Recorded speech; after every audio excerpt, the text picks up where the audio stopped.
Namah Shivaya, muy buenos días, bienvenidos al Satsang.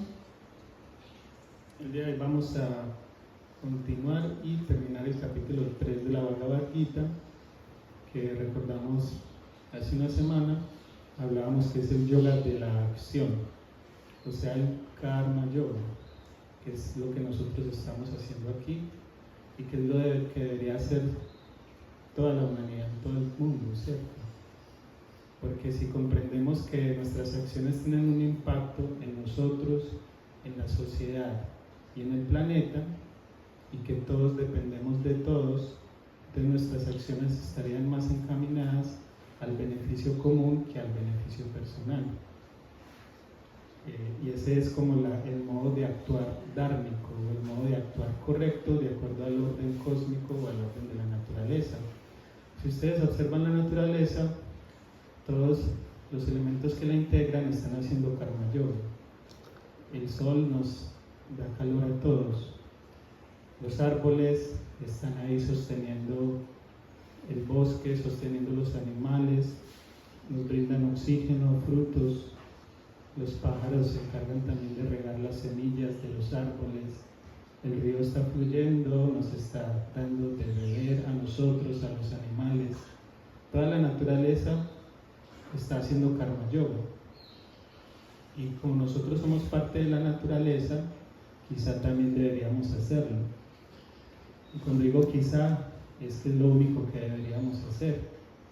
Entonces, ya desde el contexto de la Bhagavad Gita, lo que sucede es que Krishna, obviamente Krishna no, Arjuna está perdiendo su norte de cuál es la acción más dármica cuando se niega a luchar en la batalla, porque esta batalla es para restablecer el orden, para que aquello que se volvió corrupto vuelva a ser dármico, vuelva a ser en beneficio de todos, y no solo de unos pocos que quieren sobreponerse sobre los demás, generando mucho sufrimiento, que era el caso pues de los Kauravas. Y entonces, en la confusión que entra Arjuna, Krishna le empieza a enseñar sobre la inmortalidad del alma, pero esta es una enseñanza muy elevada, que si nosotros no tenemos purificada nuestra mente, es decir, si nuestra mente está llena de confusión, de miedo, de no saber cuál es la misión de nuestra vida, como es el caso de Arjuna, y Arjuna es nuestra propia mente, pues entonces estas enseñanzas del Jnana Yoga, las enseñanzas más elevadas de que tú eres Satchidananda, existencia absoluta, conciencia absoluta y dicha absoluta, aunque podamos repetirlas intelectualmente, aunque podamos incluso memorizar qué significan, realmente no las vamos a experimentar, porque vamos a estar anclados, por un lado, a la individualidad, que está llena de miedo, de ansiedad, de buscar la satisfacción de mis propios deseos, a veces pasando por encima de los demás, y entonces esta enseñanza suprema realmente no va a ser una experiencia, va a ser solo ideas ahí, pues, muy interesantes, pero nada más. Y entonces cuando Krishna ve que Arjuna no está entendiendo la enseñanza, decide que tiene que enseñarle sobre el karma yoga. ¿Por qué? Porque ve que Arjuna debe purificar su corazón, purificar su mente. Y ya nosotros sabemos que justamente el camino del karma yoga es el que purifica el egoísmo, el buscar solo mi propio beneficio. Y entonces el karma yoga lo que hace es que busquemos el beneficio de todos, como la naturaleza. Y decíamos en el satsang pasado de que el yoga de la acción es una manera de que nosotros, actuando en armonía con el orden cósmico, este orden nos sostenga. Entonces, si nosotros, por ejemplo, talamos los bosques, contaminamos el río, este orden cósmico no nos va a sostener, y eso se va a traducir en enfermedad, en sufrimiento, en hambrunas, que es lo que vemos en muchas partes, y en falta de amor, porque tú puedes, con tu riqueza como empresario, por ejemplo, explotar la minería, talar bosques, abrir heridas a la tierra y volverte multimillonario, pero vas a padecer enfermedad y soledad, ¿cierto? Eso O sea, la riqueza no te da la felicidad y menos si actúas en contra del orden de la naturaleza. Si en cambio cuidas esa naturaleza, si cuidas al otro, a tus propios familiares, porque nuestros seres queridos respiran el mismo aire que todos, necesitan del sostén de la naturaleza, y si tú cuidas de esto, eso se va a traducir en salud, en felicidad y en amor, ¿cierto? Entonces, decíamos que nuestra acción, lo decía Krishna en la Bhagavad Gita, enseñándole a Arjuna, que nosotros tenemos derecho a la acción, más no a sus frutos, ¿cierto? Porque de repente nosotros nos adueñamos de lo que no nos pertenece. Realmente la naturaleza no le pertenece a nadie. Y los frutos de las acciones, dicen los yogis, son distribuidas por Dios, que eso es lo que llamamos karma. Que realmente el fruto de nuestras acciones pertenecen a Dios mismo. Si yo haciendo algo obtengo un beneficio, cualquiera que sea, sin duda puedo disfrutarlo, pero dicen los yogis, debo recordar eso de dónde viene. Realmente no es por lo que yo hago, sino por lo que Dios me provee, como, digamos, ¿cómo se diga eso? No es como un premio, sino como lo que es justo recibir, ¿no? Lo que es justo recibir de acuerdo a nuestras acciones. Y por eso muchas veces recibimos cosas que no nos gustan, porque seguramente nuestra acción no fue bien intencionada, y el karma, entonces decimos los yogis, va a ser negativo. Y aún así, aunque sea negativo desde nuestra perspectiva, para los yogis no lo es, porque toda experiencia negativa tiene un aprendizaje de por medio. Y entonces dicen los yogis, todo es para bien. Y dice Krishna, tenemos derecho a la acción, mas no a sus frutos. Que los frutos de la acción no sean tu motivo, pero no te apegues a la inacción. Es decir, que aunque tú actúes sin esperar los beneficios de la acción, o que tú decidas que no deseas hacer las cosas buscando un beneficio, no puedes entonces decir que no vas a actuar, que no vas a hacer nada, porque creemos que la motivación de nuestra acción es ese beneficio que buscamos. Y si no buscamos ningún beneficio, entonces no actuamos. Dice Krishna, no te apegues a la inacción. ¿Por qué? Porque esto va a generar, digamos, un caos en el orden cósmico y en el orden social. Si el sol dice no voy a salir, no voy a calentar al mundo, eso genera un caos.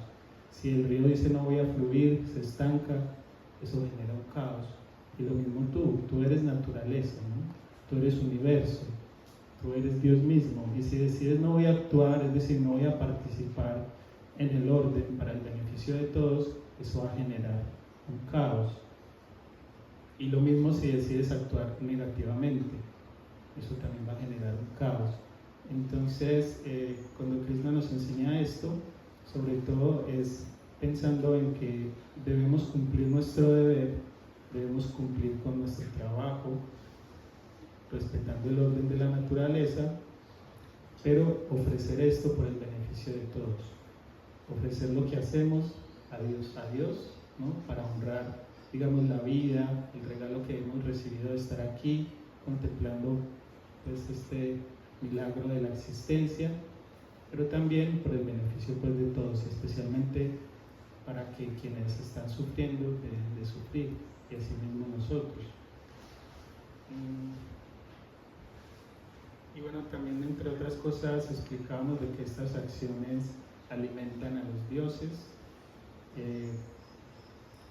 y cuando dicen eso es más el reconocimiento de que nosotros estamos sostenidos por fuerzas que nos trascienden como individuos, incluso tu propio cuerpo. Tú crees que tú eres tu propio cuerpo, pero realmente no eres tú quien respira, es la naturaleza quien respira en ti. No eres tú quien hace que tu corazón palpite, es la naturaleza que palpita en ti. E incluso los yogis dicen, porque es muy fácil reconocerlo en el palpitar del corazón, ¿no? Eso siempre funciona y yo pienso en eso. Pero dicen los yogis, incluso tu pensamiento es el pensamiento de la naturaleza, no eres tú quien piensa, porque realmente tú eres la naturaleza. pero hay un velo que nos impide ver eso. Y la idea con estas enseñanzas es romperlo, y sobre todo con el Karma Yoga. Y luego vamos entonces a retomar, estamos en el capítulo 3, verso 30, dice Krishna a Arjuna. Bueno, voy a cantar el verso. Recordemos que el sánscrito se canta, normalmente vamos como a la traducción directa, pero al menos para que tengan esa impresión en su mente. Maji sarvani karmani sanyasya dhyatma chetasha nirasir nirmano bhutva yudyasva vigata yaraha. Este verso dice: combate renunciando a todas las acciones en Dios, o sea, ofreciéndolas a Dios, con la mente fija en el Atman, sin esperanza, egoísmo ni agitación. Y aquí lo que nos está diciendo, sobre todo al final, sin esperanza es sin buscar algo a cambio, sin egoísmo y sin agitación. ¿Cómo se logra esto? ¿Cómo se logra romper con ese egoísmo de buscar algo a cambio, de sentir agitación? Porque cuando nosotros buscamos algo a cambio se genera primero que todo una ansiedad de tener eso que quiero. Y cuando no lo tengo, enojo, miedo, sufrimiento. Entonces dice, la manera de romper esto, que es lo que quiere decir este verso, es renunciando a todas las acciones en Dios. Es decir, reconociendo por un lado que todo proviene de Dios, y segundo, ofrecer los frutos de esta acción a Dios mismo. Dice Krishna, también se liberan de las acciones los que practican constantemente esta enseñanza mía con fe y sin reparos. Pero sabe, oh Arjuna, que los que critican mis enseñanzas y no las practican, engañados en todos sus conocimientos y desprovistos de discernimiento, están condenados a la destrucción. Entonces, esto que lo estamos diciendo no es solo para que acumulemos ideas bonitas y repitamos, la Bhagavad Gita dice esto, lo otro, sino es para que las pongamos en práctica. O sea, Krishna está diciendo, tienes que practicar esto si realmente quieres gozar de dicha, si realmente quieres ser feliz, si realmente quieres tener una mente en paz, un corazón en paz, porque si no, como dice al final, estamos condenados a la destrucción, o sea, al sufrimiento. Dice en el verso 33, hasta los sabios actúan conforme a su naturaleza.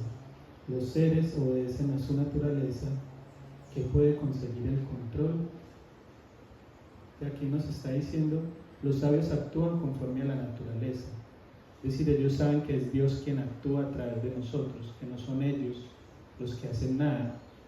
Y al final preguntan, ¿qué puede conseguir el control? Es decir, ¿qué podemos conseguir cuando nosotros creemos que somos los que actuamos? Cuando nosotros creemos que somos los autores de nuestro destino. Dicen los yogis, realmente estamos como robándonos los derechos de autor, si se quiere. El autor de todo es Dios, yo realmente no hago nada, ¿cierto? Yo mismo no creé mi cuerpo, este cuerpo lo recibí de la naturaleza. Yo mismo no creé mi mente, esta mente la recibí de la naturaleza, y cuando digo la naturaleza es Dios. Entonces realmente todo lo que somos es fruto de eso, es fruto de una manifestación divina, que si nosotros lo reconocemos profundamente, vamos incluso a actuar como con más amor, con más fuerza, con más confianza de que tenemos un potencial supremamente enorme, de que nosotros somos tan grandes, tan hermosos, tan poderosos como la naturaleza, como el sol, ¿no? Como los ríos, como todo lo que para nosotros sea gigantesco, poderoso, eso somos nosotros, y no seres pequeños, llenos de miedo, de inseguridad, de confusión. El apego y la aversión a los objetos de los sentidos moran en los sentidos. Que nadie caiga bajo su influjo porque son sus enemigos. Es mejor cumplir el deber propio, aunque carezca de excelencia, que el deber ajeno bien cumplido. Es mejor morir en el propio deber. El deber ajeno está preñado de temor, es prolífico en peligros. ¿Sí? Aquí nos quiere decir que nosotros tenemos una misión, ¿no? Como seres humanos, por un lado, que es cuidar de este planeta por el impacto que tenemos sobre ella, de cuidar de la sociedad por el impacto que tenemos en masa sobre seres sensibles, y también cada uno obviamente en su propio dharma, en sus propios talentos, tiene algo que aportarle a la sociedad.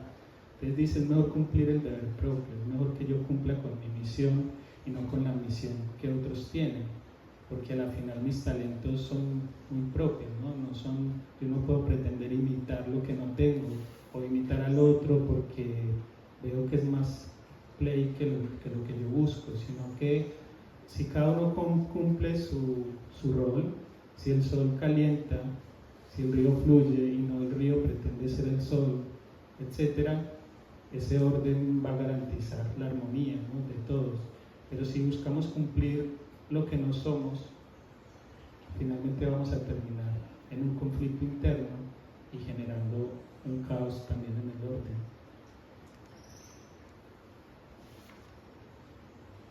Y bueno, aquí por ejemplo, cada uno está cumpliendo un karma yoga de acuerdo también como a sus talentos. Cuando llenamos el formulario, vemos cuáles son nuestras habilidades, en qué tenemos experiencia, y justamente por eso nos asignan un karma yoga específico, aunque todos debemos pasar por cocina, que es como una, pues yo siento que también es una prueba, porque es un trabajo que como todos es exigente, pero que de entrada también implica concentración, pues una concentración enorme, un trabajo en equipo enorme, una coordinación enorme. Entonces, es como saber que como cada uno de nosotros venimos con unos talentos que expresamos tener, por eso es que nos ubican pues como en distintos roles. Y la idea es como no quejarnos que porque me pusieron aquí y allá, yo prefiero estar más allá, como que simplemente fluyamos, demos lo mejor de nosotros y lo demás, como decimos, se da por añadidura. Si cumplimos nuestro rol de manera eficiente, el ashram va a funcionar de manera más armónica y eficiente para todos, la práctica espiritual va a ser más beneficiosa para todos y para quienes vienen a visitarnos, y entonces todo va a seguir en armonía, como explicaban, como mencionaban ayer, que muchos lo sentimos, que está fluyendo muy bonito.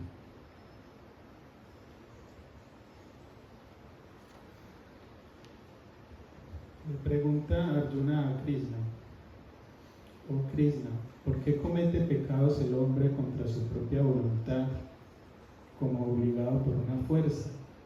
O sea, ¿qué es lo que nos lleva a actuar erróneamente? Y Krishna responde: es el deseo, la ira nacida de la cualidad de rayas que llena todo de pecado o de sufrimiento, todo lo devora. Sabe que este es su enemigo en este mundo. El humo rodea el fuego, el polvo cubre el espejo. Del mismo modo, este es envuelto por aquel. Entonces dice como que el pecado, el sufrimiento es envuelto por el deseo. Es como la semilla del sufrimiento es el deseo. Pero cuando hablamos del deseo, es más que todo el deseo egoísta, pues.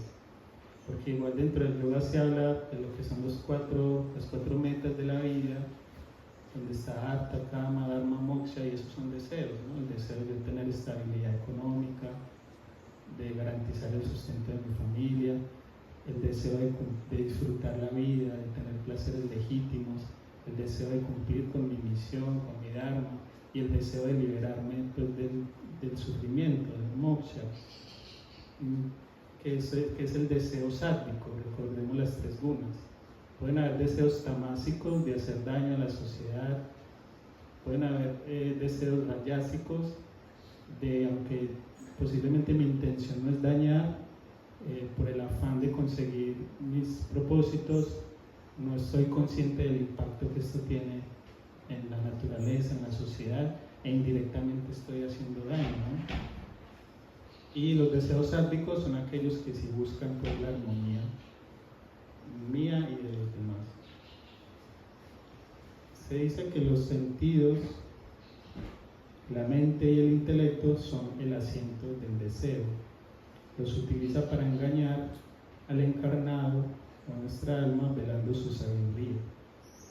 Entonces, ¿qué pasa con el deseo? No es malo, como les decía, hay deseos sádvicos, pero ¿qué busca el yogi en esta vida? Es liberarse de la ignorancia, trascender el egoísmo, trascender la idea de que yo soy un ser separado del resto, de que yo soy un individuo, y reconocerse en su ser absoluto, de que yo soy toda la existencia, de que yo soy la naturaleza, el universo, todos los seres, de que no estamos separados ni desconectados, pero este propósito o este deseo de liberación se ve velado por el deseo egoísta, por el deseo, qué sé yo, a tener cosas, a acumular, a disfrutar de un montón de cosas que uno puede pasar chévere un momento, pero que luego se da uno cuenta de que no lo llena del todo y que debo buscar algo más y luego algo más y luego algo más, y esto nunca termina. Por eso los llamamos ciclos de sufrimiento o samsara, porque son interminables, y como los deseos son interminables, el yogi busca conectar con una fuente de felicidad que es imperecedera, que nunca termina, y es simplemente conociendo quién soy en esencia.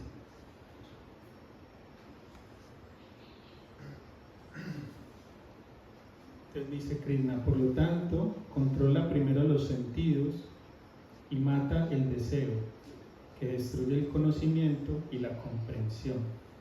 ¿Cierto? Es decir, que debemos, ¿cómo controlamos nuestros sentidos? Primero, dejándolos de exponer a estímulos rayásicos y tamásicos, orientarlos hacia estímulos sádvicos.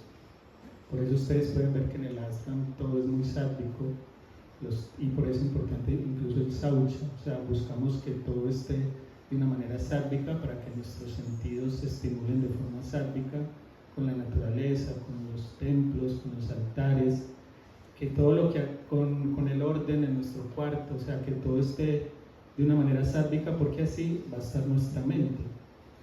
Entonces, primero orientamos nuestros sentidos hacia lo sádvico, pero luego retraemos los sentidos del mundo. Por ejemplo, en la meditación cerramos los ojos, buscamos que no haya música, por ejemplo, ni aromas, sino retraemos los sentidos del mundo, los llevamos hacia nuestro interior, descontrolamos los sentidos, matamos el deseo, porque si no tenemos estímulos externos, nuestra mente no va a estar pensando en desear cosas, y así garantizamos que nuestra mente y nuestro corazón van a estar más enfocados en buscar ese conocimiento supremo de lo que realmente soy en esencia y que me puede dar una felicidad eterna, que me puede dar realmente una felicidad duradera, y no voy a estar buscando objetos en el mundo que igual sabemos no nos van a dar una felicidad duradera. Y voy a leer los dos últimos versos. Se dice que los sentidos son superiores al cuerpo. La mente es superior a los sentidos. El intelecto es superior a la mente. El Atman es superior incluso al intelecto. Ese es más o menos como eso que venía diciendo. Primero, dice, los sentidos son superiores al cuerpo. Es decir, aunque todo el cuerpo obviamente es igual de importante en nuestra experiencia, digamos, nosotros no, es más fuerte mi visión, mi audición, es decir, los sentidos, mi tacto, que por ejemplo la función que está cumpliendo el riñón. El riñón está haciendo su trabajo, pero yo no lo estoy experimentando ahí directamente, más si estoy escuchando, viendo. Entonces, por eso dice, los sentidos son superiores al cuerpo, o sea, son como la parte del cuerpo que más está ahí involucrado en nuestra experiencia de vida. Luego dice, la mente es superior a los sentidos, porque los sentidos por sí solos no nos llevan a una experiencia. Nosotros traducimos todos los estímulos sensoriales en experiencias, sobre todo en conceptos. Les decimos, estamos en un ashram de yoga, en satsang. Eso de por sí, sin la mente, no existe. Los sentidos no nos dan ese mensaje, ya es nuestra conceptualización, nuestra mente la que traduce la experiencia, y por eso dice que la mente es superior a los sentidos. Y luego dice, el intelecto es superior a la mente.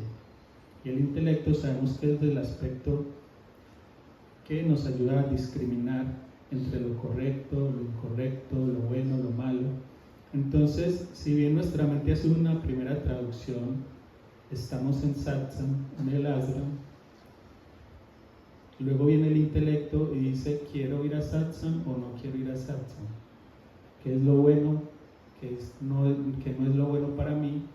Que es, aunque digamos, la discriminación que hace el intelecto desde un punto de vista yógico es más superior, yo pongo solo un ejemplo práctico, pero es más entre qué es lo real y qué es lo irreal, qué es lo absoluto, qué es lo limitado, qué es lo divino y qué es lo egoísta, ¿no? Es distinguir, dicen los yogis, entre lo real y lo irreal, entre la oscuridad y la luz.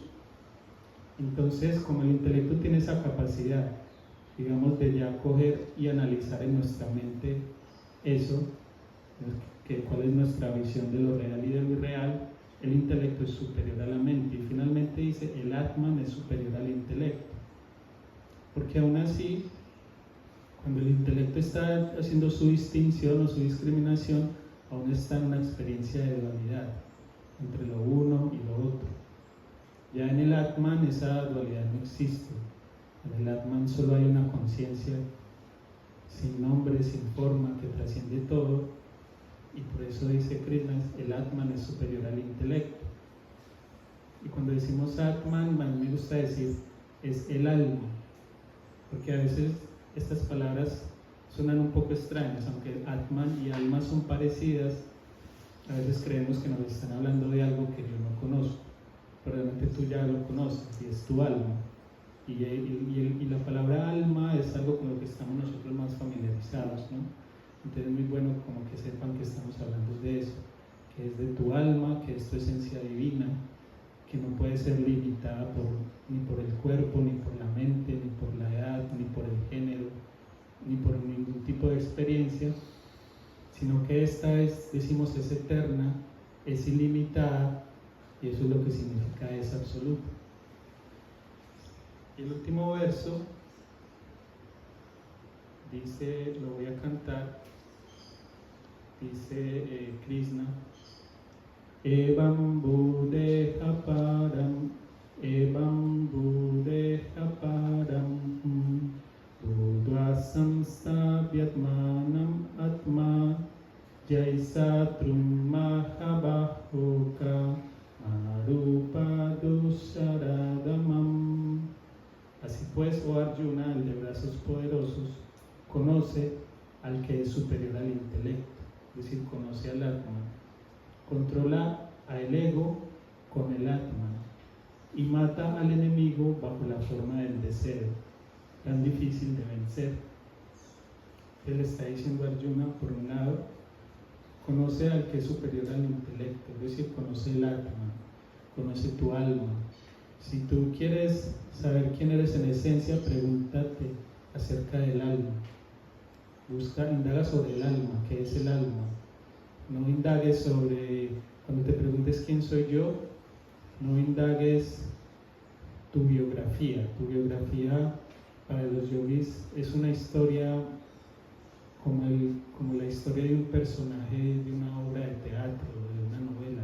Es una historia ficticia. Tu biografía no es la historia que tú te estás contando. Tu verdadera biografía es la historia del universo. Y no es la historia del universo científico. Eso también es un discurso construido por nuestra mente. Cuando decimos es la historia del universo, es la historia de lo eterno. Por eso la Bhagavad Gita Shivananda la titula Diálogos con lo eterno. Y esta historia no puede ser contada con palabras. Es algo que trasciende los conceptos. simplemente desde el silencio vas a encontrar la respuesta de quién eres. No es con ideas. Estas ideas que estamos exponiendo aún siguen siendo conceptos, pero son conceptos sádicos, y eso es muy importante reconocerlo. Las enseñanzas espirituales son conceptos sádicos, y como tal, dicen los yogis, es la puerta de salida. Es la puerta de salida del samsara, es la puerta de salida de la confusión, y es la puerta de salida de la dualidad y de la misma conceptualización. Porque al final de este camino, el yogi debe dejar este discurso atrás también. O sea, este libro, por ahora no lo podemos dejar, pero cuando alcancemos un estado determinado de nuestra evolución, este texto ya no va a significar nada para nosotros, porque realmente lo que somos en esencia no se puede expresar en palabras. Pero por ahora debemos aferrarnos a estas enseñanzas, porque es la puerta de salida, es el camino hacia la liberación. Él le dice a Krishna Arjuna que debe conocer ese Atman que está por encima del intelecto, matar el deseo a través de este conocimiento, y así termina este capítulo tercero de la Bhagavad Gita, que titula El Yoga de la Acción. Y el último verso, que es cerrando el capítulo, dice así: Hari Om Datsat Itri Srimad Bhagavad Gitatsu Upanishatsu Brahma Vidyayam Yoga Sastre Sri Krishna Arjuna Sambade Karma Yogo Nama Tritiyo Dhyayaha. Om Shanti Shanti Shanti. Y este verso traduce: así termina el capítulo tercero de las Upanishad de la gloriosa Bhagavad Gita, la ciencia de lo eterno, la escritura del yoga, el diálogo entre Sri Krishna y Arjuna, titulado Yoga de la Acción. Entonces, ya habíamos explicado cómo la Bhagavad Gita es la esencia de los Upanishads, que provienen de los Vedas. Y por eso dice, es el capítulo tercero de las Upanishads de la gloriosa Bhagavad Gita. O sea, no es un texto, este es un texto que nos está hablando pues de la enseñanza que está en los Upanishads, y dice la ciencia de lo eterno, que es lo que nosotros llamamos el Brahma Vidya. Brahma Vidyayam, eso está en ese verso. El Brahma Vidya es el conocimiento de lo eterno, es el conocimiento de tu alma, es el conocimiento de quién eres tú en esencia, que realmente está más allá de las palabras.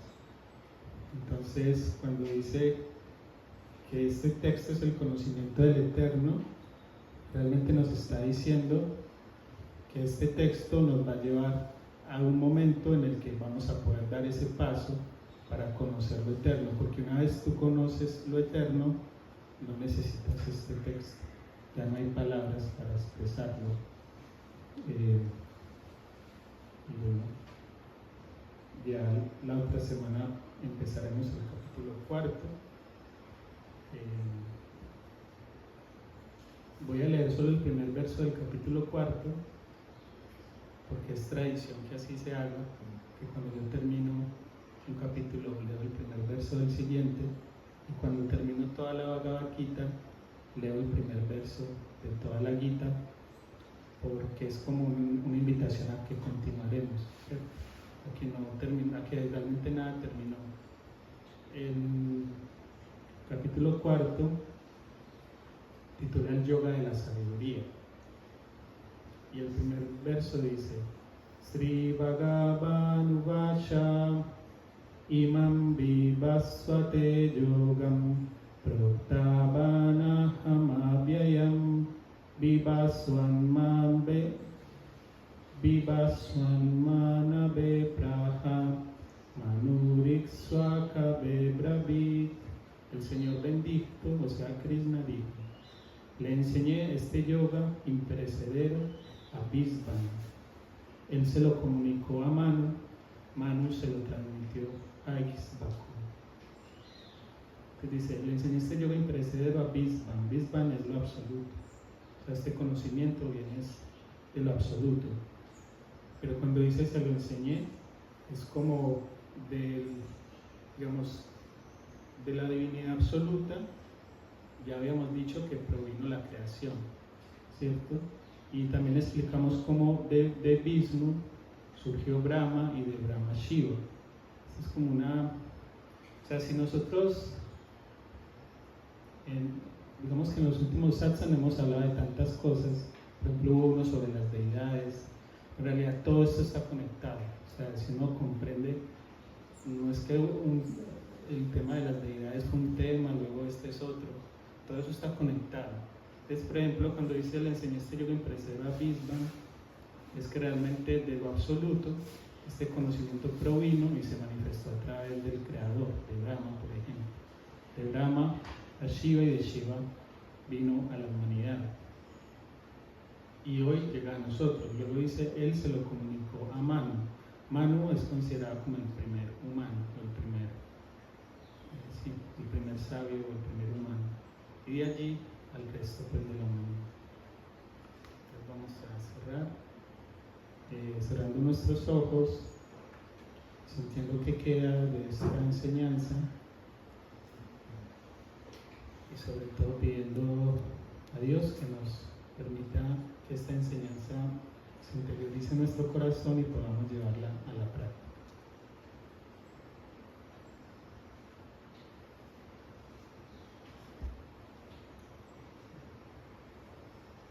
Y los invito rápidamente a hacer una vez el Mahamantra juntos. Hare Rama, Hare Rama, Rama Rama, Hare Hare, Hare Krishna, Hare Krishna, Krishna Krishna, Hare Hare. Vamos a decir los anuncios.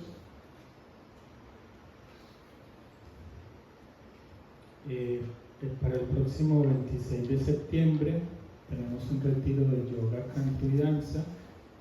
Es una manera de integrar como distintas artes con el propósito igual de conectarlo con el yoga con un camino de purificación. A través del canto, sobre todo, conectamos con el bhakti, el yoga de la devoción, y a través de la danza también es una forma de nosotros controlar el prana, cada movimiento, conciencia en cada movimiento, con un ritmo, es una forma de nosotros controlar el prana, y esto hace parte pues, del camino también del yoga. Nada de esto está aislado. El profesorado de yoga para empresas que inicia el 29 de agosto es una propuesta, por un lado, para que las empresas que ya están establecidas adopten en sus principios básicos la filosofía del yoga. Y recordamos que la palabra yoga significa unión, y es como la misión empresarial debe estar en armonía con la unión de todos los seres, de la naturaleza y el respeto a todo y a todos, y cómo realmente puedo emprender también desde cero, generar nuevos proyectos inspirados en los principios de la filosofía del yoga, y aún así siendo muy rentables, de hecho siendo más rentables que cualquier otra empresa que contamine y destruya los bosques. Luego viene un profesorado de yoga de 21 días, a partir del 5 de septiembre. Digamos que este profesorado está estructurado principalmente para que quien se inscriba y participe tenga una experiencia profunda, una inmersión profunda en el estudio y en la práctica de yoga. Incluso si no vas a ser profe, si no te interesa ser profesor, porque ya tienes otro trabajo, porque tienes otra vocación, aún así puedes participar del profesorado con la intención de tú profundizar en tu propio estudio y práctica de yoga. Y por supuesto, quienes sienten el llamado de ser profesores de yoga, aún más esa misión de llevar la enseñanza a muchos otros, para que sanen sus cuerpos, sus mentes. Luego viene también un profesorado de yoga para niños a partir del 6 de octubre, que como ya expresábamos en otros momentos, es un profesorado que busca que quienes se capaciten como profesor de yoga para niños puedan transmitir esta enseñanza adaptada pues al mundo de los niños, que igual todos seguimos siendo niños, pero lo olvidamos y hacemos ya las cosas de una forma muy formal, muy seria, pero también es bueno tomarlo esto como un juego, como algo divertido, como que sienta que quiero ir siempre a clase de yoga porque estoy realmente siendo feliz en esto que estoy haciendo. Y también es como la manera de nosotros en el profesorado de yoga para niños aprender como a llevar estos principios básicos del yoga, de la filosofía de la unión, para que los niños crezcan con estos sentimientos, ¿no? De que todos somos uno y no de que debemos competir con los demás. Luego hay un programa de travesía a Suriki, que es en el Urabá antioqueño, en una zona de reserva ecológica, a partir del 17 de octubre. Estos son, digamos, programas en los cuales el ASRAM quiere, digamos, invitar a personas a que aprendamos de lugares en los que ya se está practicando, digamos, el cuidado de la naturaleza, en el cual se está reconociendo ese orden cósmico, se está respetando, proyectos dármicos que nos muestran directamente cómo es vivir en armonía con la naturaleza, sin necesidad de atentar contra ella ni contra nosotros mismos. Entonces están cordialmente invitados, asimismo, a caminatas al origen todos los fines de semana aquí en el ashram. Es una invitación también a reconocer la majestuosidad de la naturaleza. Los llamamos también los templos más importantes que tenemos, que son hechos por la naturaleza misma, que no requieren ninguna construcción adicional, que no requieren ningún concepto adicional, sino que están ahí hechos por Dios mismo. Y es hacer como unas caminatas en actitud de peregrinación, de reconocer que la madre naturaleza es la divinidad misma, que nosotros participamos de esta madre naturaleza y de esta divinidad, y que entonces debemos honrarla, respetarla, postrarnos ante ella con mucha humildad, porque es la que nos provee todo. Finalmente, vacaciones en la selva para niños y familia a partir del 8 de octubre. Es también una invitación a que vengamos con nuestro núcleo, con esos seres que nos sostenemos, ¿no? Entre todos. Yo creo que todos, cuando vamos a la casa de la mamá o de la familia, nos sentimos como en el mejor lugar del mundo, pero es justamente porque son los seres que siempre nos hemos sostenido entre todos con mucho amor. Y tener una experiencia de yoga juntos es aún más muy elevada, y es una experiencia como llena de mucho amor, ¿no? Para niños y familias. Igual si no tienen niños pueden venir en familia a partir del 8 de octubre. Entonces vamos a cerrar con los mantras finales. Vamos a intencionar el Trayambakam para que cada uno, cada una, desde su propio corazón, pueda elegir correctamente, podamos hacer lo mejor por el beneficio de todos, respetando el orden y despertando amor hacia todo lo que nos rodea.